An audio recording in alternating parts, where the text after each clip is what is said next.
नमस्ते, आदाब, सलाम। आप देख रहे हैं पासमानदर डेमोक्रेसी। आज हमारे बीच एक ऐसे शख्स हैं जो समाजशास्त्र के माध्यम से पसमानदा के अंदर जो जातीय समीकरण और जाति से जुड़े हुए मुद्दे हैं उस पर निरंतर काम कर रहे हैं और इनकी जब पीएचडी आएगी तो आपको बहुत ही सारे रोचक और दिलचस्प मुद्दे को समझने में आसानी मिलेगी। आप अपने बारे में संक्षिप्त में बताइए। मेरा नाम अजीम अहमद है। मैं दिल्ली विश्वविद्यालय के समाजशास्त्र विभाग जो दिल्ली स्कूल ऑफ इकोनॉमिक्स में है वहाँ पे मैं पीएचडी कर रहा हूँ। मेरे पीएचडी का विषय इस समय मुस्लिम जातीय संगठनों के ऊपर है। जो मुस्लिम बिरादरी संगठन है उनके ऊपर मैं रिसर्च कर रहा हूँ। उसमें मैं खास करके जो राइन बिरादरी है जिसको सब्ज फरोश या कुजड़ा भी कहते हैं, उस बिरादरी के संगठनों पे मैं काम कर रहा हूँ। तो उसमें मैं ये समझने की कोशिश कर रहा हूँ कि ये बिरादरी संगठन किस तरह से जातीय चेतना और अपने जाति आइडेंटिटी, उसके पॉलिटिसाइजेशन, इसके ऊपर किस तरह से काम करते हैं।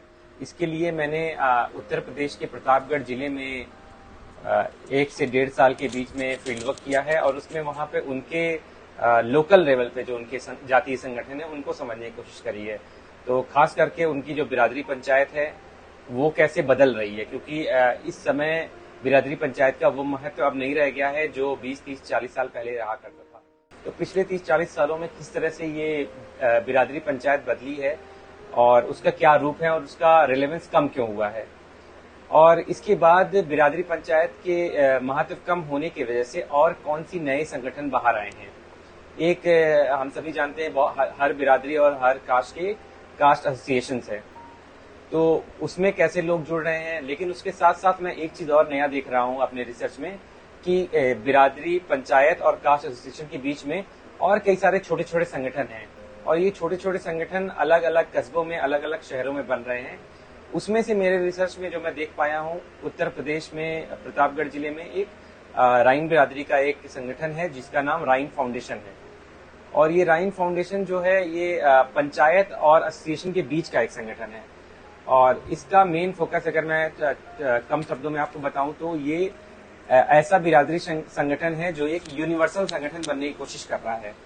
बिरादरी के संगठन होने के साथ साथ ये सभी का संगठन बनने की कोशिश कर रहा है और इस प्रोसेस में एक यूनिवर्सल संगठन बनने के प्रोसेस में वो चैरिटी करता है, वो लोगों की मेडिकल के लिए मदद करता है, वो लोगों की पढ़ाई के लिए मदद करता है, वो लोगों के लिए ब्लड डोनेशन में काम करता है। वो कभी कभी जैसे गर्मियों में शरबत और पानी पिलाने का काम करता है।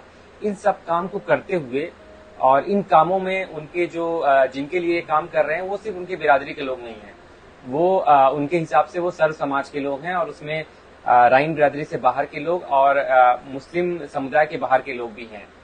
तो ये सब करते हुए ये बिरादरी संगठन की कोशिश ये है कि हम अपने बिरादरी का नाम ऊंचा करें, कि एक तरह से बिरादरी की पहचान को समाज में दिखाएं। क्योंकि जो राइन बिरादरी है उसको लोग कुजड़ा के नाम से बुलाते हैं और वो मतलब एक तरह से उसको बुरी नजर से देखते हैं और उस तरह से बुलाते हैं कुजड़ा के रूप में। तो उस एक तो इसकी कोशिश ये रही है कि कुजड़ा से हम नाम राइन रखें, एक जो कि एक थोड़ा रिस्पेक्टेबल नाम हो ताकि लोग हमें थोड़ी इज्जत से बुलाएं समाज में। और इसी प्रोसेस में उन्होंने ये जो संगठन है वो क्या करने की कोशिश कर रहा है कि अपने बिरादरी की थोड़ी इमेज बेहतर करने की कोशिश में इस तरह के एक्टिविटीज कर रहा है। तो ये मैंने अपने रिसर्च में एक पाया है, उसमें से एक पहलू ये रहा है। ये तो बहुत अच्छी बात है। खास करके ये माना जाता है कि जो जातीय संगठन है वो केवल जाति को बढ़ाने का काम करते हैं, जातिवाद फैलाने का काम करते हैं।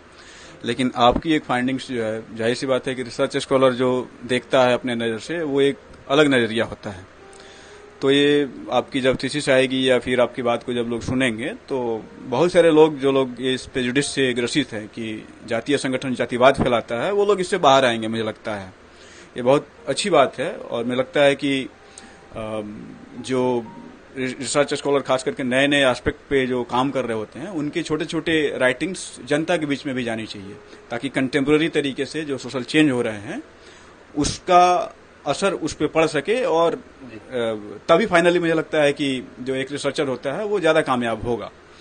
आप इसके साथ साथ कई सारी और जातीय संगठनों पे आप बहुत बारीक निगाह रखते हैं। जाहिर सी बात है, आप एक सोशियोलॉजी के एक अच्छे स्कॉलर हैं, एक अच्छे संस्थान से आप पीएचडी कर रहे हैं, एक अच्छी यूनिवर्सिटी से आपकी पढ़ाई हुई है, एक अच्छे मुद्दे पे काम कर रहे हैं। तो क्या राइन के जैसे ही बाकी जो बिरादरी संगठन है वो भी वैसे ही काम कर रहा है क्या? आप उस पर प्रकाश डालेंगे कुछ?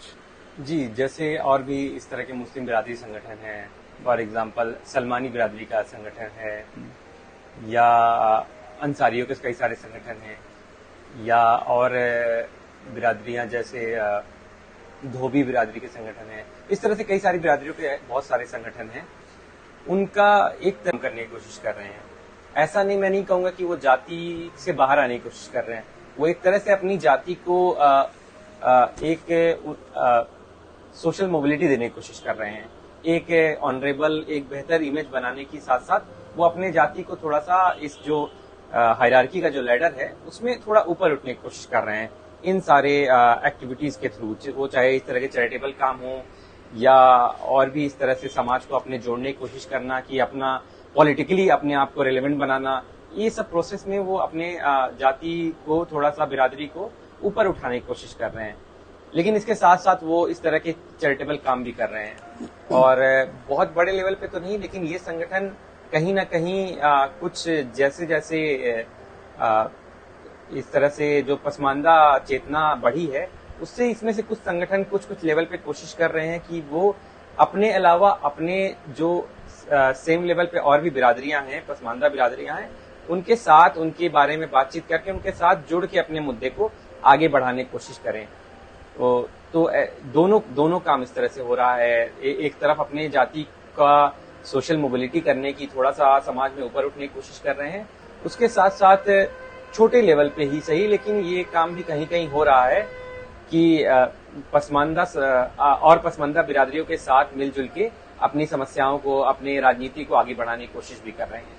अच्छा, एक चीज और है, जैसे जो बाकी हिंदू पसमानदा जातियों का जो संगठन है कि वो अपने नायकों को लेके और सामने लाती है, फिर उनपे उनका जो योगदान होता है राष्ट्र निर्माण में, देश हित में, समाज को आगे बढ़ाने में, जागरूकता फैलाने में, ये मुझे लगता है कि इसमें भी इस तरीके से नायक रहे होंगे। और क्या नायकों पे बात होती है या फिर केवल उनकी अपनी दीनी और तालीमी और इन्हीं सब चीजों पे केंद्रित रहते हैं? नायकों पे बात होती है, लेकिन नायकों पे ज्यादातर बात जो है वो पसमानदा संगठन ज्यादा इस पे काम करते हैं बिरादरी संगठनों से ज्यादा। बिरादरी संगठन कुछ ही ऐसे हैं जो इस तरह से नायकों पे फोकस करते हैं, और नायकों पे फोकस करने वाले संगठन जैसे इदरीसी है।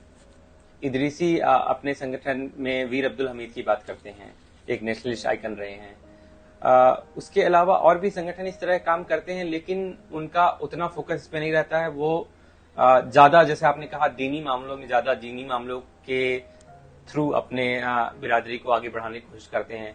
उसमें फिर आप अपना जो जीनोलॉजी है, जो आपका ओरिजिन है, उस पे बहुत काम होता है कि हम कहाँ से आए हैं, हम कैसे आए हैं, हमारी हिस्ट्री क्या रही है, हमारा इतिहास क्या रहा है, और उसमें फिर एक गोल्डन पीरियड ढूंढने की भी कोशिश होती है। तो उस पे थोड़ा फोकस ज्यादा होता है, लेकिन उसके साथ साथ जहां भी इस तरह के नायक मौजूद हैं, उन नायकों पे भी काम करने की कोशिश होती है। पीरियड को आप किस रूप में डिफाइन करेंगे बाकी आम जो दर्शक है उनको समझने के लिए? तो अभी अगर आप मुस्लिम संगठनों की बात करें या मुस्लिम बिरादरियों की बात करें, जो नॉन प्रिविलेज मुस्लिम बिरादरियां हैं, जो पसमानदा बिरादरियां हैं, तो वो हमेशा अपने आप को एक तरह से, जैसा मैंने बोला, सोशल मोबिलिटी की कोशिश रहती है। ये जो हायरार्की वाला लैडर है समाज में, उसमें हमेशा ऊपर उठने की धीरे धीरे कोशिश होती रहती है। और इस कोशिश में एक तरीका ये भी है कि हम अपना ओरिजिन थोड़ा सा बेहतर बना पाए, और उस कोशिश में ये सारी पसमानदा बिरादरियां अपने आप को कहीं ना कहीं या तो अरब के किसी कोने से जोड़ती हैं, या जो प्रॉफिट मोहम्मद हैं उनके खानदान से या उनके आसपास के लोगों से जोड़ने की कोशिश करती हैं। तो इस प्रोसेस में वो अपने आप को बताते हैं कि हम इस समय ऐसा काम करते थे, या हम वहां से आए हैं, हम अरब से आए हैं, हम अंसारे मदीना हैं, या हम फला किसी सहाबा के खानदान से निकल के आए हैं, या हम सीरिया से आए हैं, यमन से आए हैं, इन सब प्रोसेस में ये भी बताते हैं कि उस समय हमारी बिरादरी एक तरीके से वो हमारा ऐसा गोल्डन पीरियड था जब हम इस सिचुएशन में नहीं थे जैसे अभी हम हैं, और हम कोई बेहतर काम करते थे, या हम रूरल थे, या हम आर्मी में थे, इस तरह का। तो वो जो फ्रेजिंग है पूरा, वो जो हिस्ट्री बनाने का एक वो है, री इंटरप्रिटेशन है अपनी जीनोलॉजी का, वो एक मैं गोल्डन पीरियड बता रहा हूँ कि ये सारी बिरादरियां हमेशा एक पास में एक गोल्डन पीरियड की बात करती हैं कि हम ऐसे थे और हम इस बात को भूल गए। तो कहीं न कहीं वो लोग अपने आप को, जो एम एन श्रीनिवास कहते हैं, संस्कृताइजेशन या ब्राह्मणाइजेशन वाला, इस पदानुक्रम में, इस हायरार्की में वो लोग भी अपने आप को कहीं न कहीं जोड़ते हैं कि हमारी जो लेगेसी है, हमारी जो एक ये क्या कहते हैं कि हमारी जो पुष्ट जो जुड़ रहा है वो अपर कास्ट थे। ऐसा है क्या? नहीं, अपर कास्ट वाला नहीं है कि मतलब डायरेक्टली अपर कास्ट हैं और ब्राह्मणाइजेशन वाला, या कुछ लोग अशरफाइजेशन बोलते हैं, वैसा नहीं है। लेकिन एक तरह से क्योंकि इनको हमेशा से समाज में नीचे रखा गया है, ऑप्रेस किया गया है, तो एक अपना बेहतर इमेज बनाने के लिए, एक सोशल मोबिलिटी, एक ऑनरेबल जगह समाज में बनाने के लिए वो अपने इस तरह से ओरिजिन जोड़ते हैं। लेकिन उसमें हमेशा जरूरी नहीं है कि अपर कास्ट के जैसा बनने की कोशिश हो, उनसे अलग भी कई सारे हैं। तो एक ही तरह का मोबिलिटी का प्रोसेस नहीं है, अलग अलग इसमें है। अच्छा, एक चीज, सबसे इम्पोर्टेंट चीज है वो मैं जानना चाहूंगा कि भारतीय समाज को खास करके आधुनिक युग में हम आजादी के बाद 2-3 कालखंडों में हम देख सकते हैं। एक तो कांग्रेस का समय रहा है, उसके बाद कांग्रेस के वरक्स जनता दल या जो सोशलिस्टों का जो सरकार आती है, जिसमें बिहार जैसे मॉडल आता है, जिसमें पसमानदा मुस्लिम लोगों को हिस्सेदारी मिलती है सैद्धांतिक रूप से, और प्रिंसिपली उनको लाभ पहुंचाने की कोशिश की जाती है। उसके बाद एक सेंट्रल लेवल पे जब मंडल कमीशन लागू होता है, तो उसमें खैर उसका तो एक लंबा डिबेट है कि उसमें पसमानदा को कितना फायदा मिला, या बाकी जो अति पिछड़ी जाति है उसको कितना फायदा मिला। तो आप जाते हैं तो उसमें जब उनकी पूरा हिस्टोरिकल जब नरेशन चलते होंगे या लोग जब बातचीत करते होंगे, तो क्या उसमें ऐसा आपको लगता है कि आजादी के समय या आजादी के पहले उनकी ये नैरेटिव्स थी, उसके बाद धीरे धीरे चीजें शिफ्ट हो रही है और जाति से जमात की तरफ जाने की जहां तक बात है, खास करके कि जो आप बता भी रहे थे पहले कि ब्राह्मण बिरादरी के लोग जाति की बात तो करते ही हैं, लेकिन वो सर्व समाज की सेवा की भी बात करते हैं। तो बाकी समाज में आपको क्या ये चीजें दिखता है कि इस आंदोलन का असर वहां जा रहा है, जो पसमानदा आंदोलन है या पिछड़ेवाद की जो बात की जा रही है, तो क्या इसका असर वहां उनके दायरे को बढ़ाने का काम कर रहा है क्या? कुछ हद तक है, लेकिन ज्यादा मैं नहीं कहूंगा। ज्यादा अगर मैं बोलूं, पसमानदा चेतना उतनी नहीं है इन जाति संगठनों में, बिरादरी संगठनों में। कुछ कुछ जगहों पे है, कुछ कुछ लोग हैं जो इससे जुड़े हैं, जो इसकी जानकारी रखते हैं, इसके बारे में बात करते हैं। लेकिन अगर आप एक ब्रॉडर उसमें देखें, एक बड़े पैमाने पे इसको देखें, तो ये चीज आपको ज्यादा नहीं दिखेगी, कुछ कुछ पहलुओं में दिखेगी, और ज्यादा बिरादरी की बात और बिरादरी को बढ़ाने की बात ज्यादा दिखेगी। तो इसमें पसमानदा चेतना की अभी भी कमी है, और जाति से जमात की तरफ बढ़ने का जो आइडिया है वो अभी उस तरह से इन बिरादरियों तक उस लेवल पे नहीं पहुंच पाया है। अच्छा, एक और भी इम्पोर्टेंट चीज है कि जो उसमें जातीय संगठन जो होते हैं, अपने जात के जो मीटिंग करते हैं, तो उसमें कुछ ऐसे अपने जाति के लोगों को भी बुलाते हैं कि आज जो लोग वैचारिक रूप से बहुत समृद्ध हैं और जिनका असर जमात को आगे बढ़ाने में काफी है, या उनका एक कंट्रीब्यूशन है, कई मामलों में नेशनल लेवल का, कई मामलों में इंटरनेशनल लेवल का। तो क्या उन लोगों को ये लोग आमंत्रित करते हैं उसमें वक्ता के रूप में, या उनकी बातों का कुछ असर पड़ता है इन पे? जी, ये लोग कोशिश करते हैं इस तरह के, अगर उनके बिरादरी में ऐसे लोग हैं जो ऐसे किसी या तो ऊंचे पदों पे हैं या किसी ऐसे वक्ता हैं इस तरह के, जो इस तरह की बातें कर सकते हैं, लोगों को अपना कोई नया संदेश पहुंचा सकते हैं, तो वो कोशिश करते हैं ऐसे लोगों को बुलाने की। लेकिन इन संगठनों में जिन पे मैं काम कर रहा हूँ, ऐसे लोगों की कमी भी है, क्योंकि ये सब ऐसी पिछड़ी बिरादरियां हैं जो हमेशा से दबी कुचली रही हैं। तो इनमें ऐसे लोगों की कमी भी है, ऐसे लोग इतने नहीं हैं जो इस तरह से कर पाए। लेकिन जितने भी लोग हैं वो कोशिश करते हैं इनको बुलाएं और इनको मोटिवेट करें। लेकिन फिर से घूम फिर के जो ज्यादा लोग हैं वो इसी अपने इतिहास के ऊपर ज्यादा फोकस करते हैं कि हम कहाँ से आए, कैसे हैं। आप चूंकि कई सारे और भी जातीय संगठनों में जाते हैं, बिरादरियों के मीटिंग में जाते हैं, और ये अच्छी बात भी है, किसी भी स्कॉलर के लिए एक बड़े फलक पे काम करना जरूरी होता है ताकि उसकी जो अंडरस्टैंडिंग है और मैच्योर और कैलकुलेटिव तरीके से आगे प्रोसीड कर सके। तो पसमानदा में सबसे ज्यादा जो जागरूक बिरादरी है, खास करके देखा जाए तो, जिसकी संख्या भी ठीक ठाक है, न्यूमेरिकल स्ट्रेंथ जिसे कहा जाए, तो अंसारी है। और अंसारी कम्युनिटी के अंदर आजादी से पहले से लेके और अभी तक काफी सारे नायक पैदा हुए हैं, चाहे वो मोमिन कॉन्फ्रेंस के समय से लेके और अभी कंटेम्प्रेरी आप देख लीजिए। तो क्या इन जातियों के संगठनों में आपने कभी ये अपने नायकों के बारे में बखान करते हुए उनकी क्या सीख है, उससे हमें क्या सीख लेना चाहिए, इस पे कोई बातचीत हुई है क्या? जी, अंसारी संगठनों में तो ऐसा होता है, और अंसारियों के पास नायक भी बाकी संगठनों से ज्यादा हैं, चाहे वो अब्दुल कयूम अंसारी हो, हासिम बिहारी हो मोमिन कॉन्फ्रेंस के, या अब्दुल रज्जाक अंसारी हो रांची के। तो इस तरह से बहुत सारे लोग बदक मियां हो, और भी बहुत सारे ऐसे लोग हैं। बाकी बिरादरियों में इनकी कमी है, और लेकिन ऐसा नहीं है कि उनके पास नहीं है, और वो इनकी बातें करते हैं। अब मैं राइन बिरादरी की अगर बात करूं तो उसमें प्री इंडिपेंडेंस अब्दुल मालिक दानापुरी थे, जिनके बारे में बात होती है, और उसके साथ साथ और भी इनके प्री इंडिपेंडेंस राइन हैं, लेकिन कुछ अराइन जो अपने आप को बोलते हैं वो लोग भी हैं, उनके बारे में बात करते हैं। कुछ डिफरेंस है राइन और राइन में, और कुछ लोग अलग मानते हैं, कुछ लोग नहीं मानते हैं, वो अभी बात नहीं करते हैं। लेकिन जैसे मियां मोहम्मद शफी हैं जो पंजाब में थे, वो गवर्नर थे, और वाइस रॉय के उसमें एग्जीक्यूटिव कमेटी में थे। तो ऐसे लोग रहे हैं। वो राइन बिरादरी वो अराइन थे, लेकिन राइन बिरादरी उनको अपना मानती है, अराइन मानती है, तो उनकी बात करती है। या फिर पोस्ट इंडिपेंडेंस अगर बिहार में राइन बिरादरी के गुलाम सरवर साहब रहे हैं, स्पीकर रहे हैं, या उसके बाद एजाज अली रहे हैं राज्यसभा में, इस तरह के लोगों का बखान होता है, उनके बारे में बातें होती हैं कि उन्होंने समाज में क्या किया, क्या नहीं किया। और ये लोग संगठन से भी कुछ लोग कुछ हद तक जुड़े भी रहे हैं, इसलिए इनकी बात होती है। जैसे गुलाम सरवर साहब हैं, तो वो ऑल इंडिया जमायत-उर-रहमान से 1956 से जुड़े हुए थे। 1956 में वो ऑल इंडिया सेक्रेटरी चुने गए थे, अगर मैं सही याद कर पा रहा हूँ तो, ऑल इंडिया जमायत-उर-रहमान के। तो उनकी बात होती है, उनको याद किया जाता है, उनके बारे में लिखा भी जाता है। तो ऐसा नहीं है कि ये भी अपने नायकों को याद करते हैं, नायक कम है लेकिन उनको याद किया जाता है। तो आप जो जातीय संगठनों में जाते हैं, बिरादरी संगठनों में, तो उसमें जो बातचीत होती है, तो जाहिर सी बात है कि अंसारी कम्युनिटी के लोग बात करते हैं, बाकी समुदाय के उतने नायक नहीं हो पाए हैं, या फिर उनके नायक हैं और अलग अलग नामों से वो रह गए, तो लोगों को पता नहीं था। बिस्मिल्लाह खां के बारे में जैसे बहुत लोगों को पता नहीं था।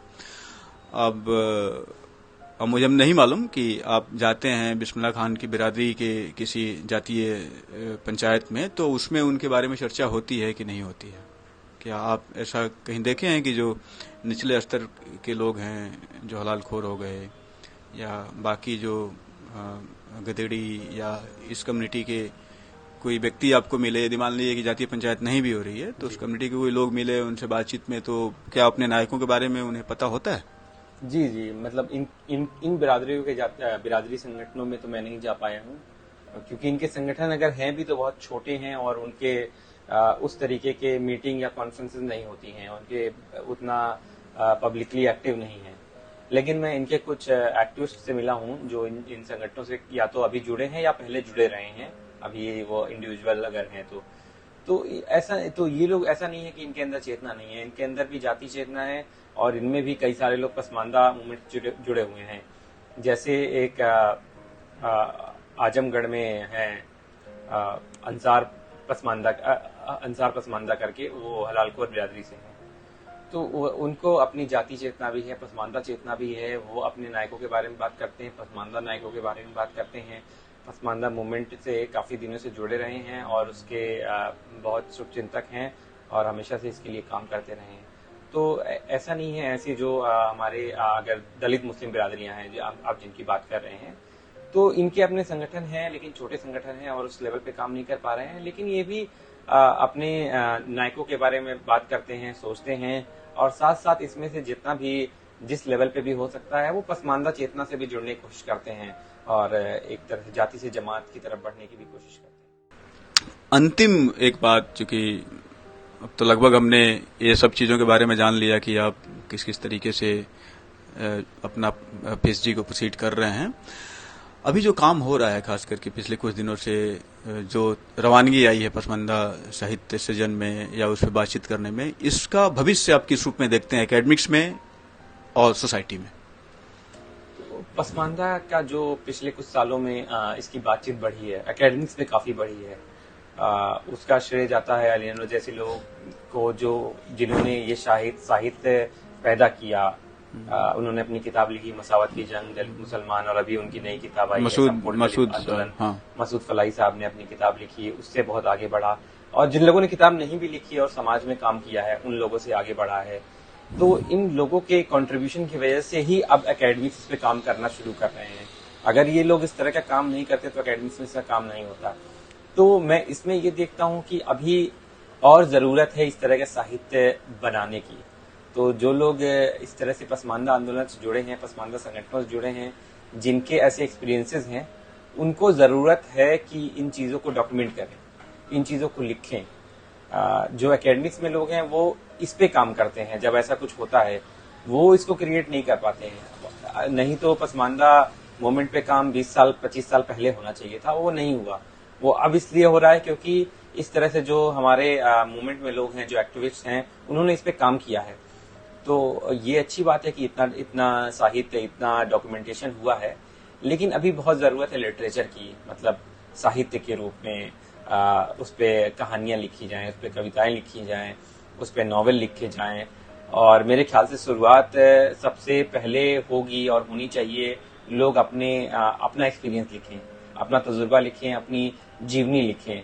जरूरी नहीं है कि हम हमेशा पहले नॉवेल ही लिख दें। अगर जीवनी लिखेंगे, अपने बारे में लिखेंगे, अपनी जिंदगी के बारे में लिखेंगे, उससे बहुत चीजें लोगों को पता चलेंगी। और इसके हमारे पास कुछ एग्जाम्पल्स हैं। कुछ लोगों ने कविताएं लिखी हैं, कुछ लोगों ने छोटी छोटी कहानियां लिखी हैं। आप पसमानदा डेमोक्रेसी चैनल पे आप इसको देख सकते हैं, बहुत सारे ऐसे एग्जाम्पल्स को।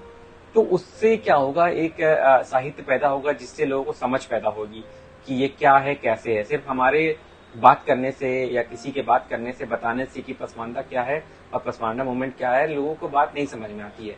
लेकिन अगर वो कहानियां पढ़ेंगे, कविताएं पढ़ेंगे, लोगों के एक्सपीरियंस पढ़ेंगे, तो उनसे लोगों को समझ में आएगा और उससे अपने एक्सपीरियंस को, अपने जिंदगी के तजुर्बे को भी जोड़ पाएंगे। तो इससे मेरे ख्याल से पसमानदा मूवमेंट और या पसमानदा चेतना जो है वो और आगे बढ़ सकता है। इसका भविष्य आप किस रूप में देखते हैं आने वाले समय में? भविष्य तो मैं यही देखता हूँ कि ये पसमानदा चेतना लोगों में और बढ़ेगी और इस तरह से इसके बारे में और बात होगी। और अगर मैं एक तो एकेडमिक्स और दूसरा पॉलिटिक्स, दोनों को मिला के एक बात करूँ तो हम जो ये माइनॉरिटी फ्रेमवर्क में फंसे हुए हैं, मुस्लिम पॉलिटिक्स में फंसे हुए हैं, उससे शायद बाहर निकलें और पसमानदा पॉलिटिक्स या पसमानदा चेतना के थ्रू हम एक बड़े क्लास यूनिटी की तरफ बढ़ें। और जो हम मुस्लिम यूनिटी, मुस्लिम पॉलिटिक्स के बीच में हमेशा फंसे रहते हैं, सारी बातें इसी पे होती हैं कि माइनॉरिटी को क्या मिलेगा, मुसलमान क्या करेगा, मुसलमान वोट कैसे देगा, उससे हम थोड़ा बाहर निकलेंगे, मेरी यही उम्मीद है अगले कुछ सालों के लिए। धन्यवाद, आपने समय दिया और पसमानदा डेमोक्रेसी के व्यूअर्स का आपने ज्ञानवर्धन किया, उसके लिए।